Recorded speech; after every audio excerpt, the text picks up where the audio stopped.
አንድ ሼክ ገቡ ሰው ቤት እና እንግድነት ገብተው ትልቅ ሰው ናቸው። ሲወጡ ገንዘብ ጠፋ፣ ገንዘብ ጠፋ። ከዛ ባለቤቶቹ በጣም በቃ ቀልባቸው ተሰበረ። ነበረ ያ ሳንቲም፣ እሳቸው ሲወጡ ግን ጠፍቷል። በጣም ያዝኑና ረመዳን ነው ለፍጡር ተጠርተው ነው እንግዲህ እንን ገንዘብ ወስደዋል ማለት ነው ሰው በነዛ ሰዎች እይታ። በአመቱ አሁንም ፍጡር ተጠሩ። ሲጠሩ እንደው በልባችን ከምንይዘው እንጠይቃቸው አይነት ነገር ማለት ነውና እንደው ሼክ እዚህ ሳንቲም ጠፍቶን ነበር ባለፈው አመት መጣው ይያለ ብለዋቸዋል። እዛ ሄዱና ሸልፍ ላይ ቁርአን አንስተው ከፈቱት። እስኪ እዩት እሱን አሉ። ሲከፈት ቁርአን ውስጥ አለ። አመቱን ሙሉ ቁርአን እንደማትቀሩ እንዳልቀራችሁ የሚያሳይ ነው። እኔ እዚህ እንትን ያልኩትን ያገኘሁትን ገንዘብ እንዳይጠፋ ብዬ ቁርአኑ መሃል ላይ ነው ያስቀመጥኩት። ይሄ ሪያሊቲ ነው፣ ሐቂቃ ማለት ነው።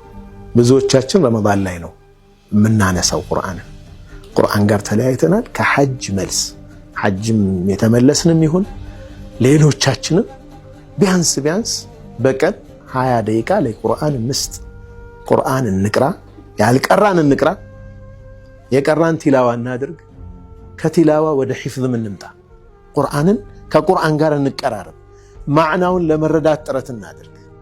ይሄ በጣም ኢምፖርታንት ነገር ነው። ብዙ ጊዜ እድሜያችን ገፍተዋል፣ እኛ ትልቅ ሰዎች ነን ምናምን እንላለን። የአንድ ወንድማችን አያትን ታሪክ ባካፍላችሁ፣ ሼክ አነስ የጃዕፈር መስጂድ ኢማም፣ የሱ አያት በጣም ነው የደነቁኝ። በ80 ዓመታቸው አሊፍ ባ ብለው መቅራት ጀመሩ። አሊፍ ምንድናት ትቁም ትቀመጥ አያውቁ የነበር። ከዛ በፊት 80 ዓመት እድሜያቸው ላይ አሊፍ ብለው ቆጥረው በ96 ዓመታቸው ቁርአን ሐፍዘዋል። በ16 ዓመት ቁርአን ሐፍዘዋል። በ106 ዓመታቸው አካባቢ ወደ አኺራ ሄዱ። وهي حافظة لكتاب الله የእናቱ እናት ማለት ነው። ይህ ትልቅ መልእክት ነው ለኛ። ምንም እድሜ መግፋት ምን ዑዝር አይደለም።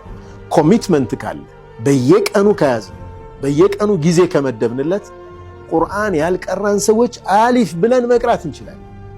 ወላሂ ቁርአን እድሜያችን በገፋ ቁጥር ሙእኒሳችን፣ አጫዋቻችን፣ ጓደኛችን ቁርአን፣ ቀብር ውስጥ ጓደኛችን ቁርአን እኮ ይመጣል ብለዋል ነብዩ ሰለላሁ ዐለይሂ ወሰለም።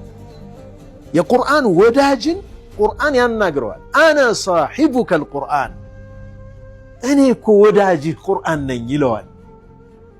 ይህንን ወዳጅ ያላገኘ ሰው ወዳጅ አልባ አቀማማጭ የለው። እዚህ ከቁርአን ጋር ያለንን ነገር ድራማቲካሊ የምንቀይርበት ጊዜ መሆን መቻል አለበት።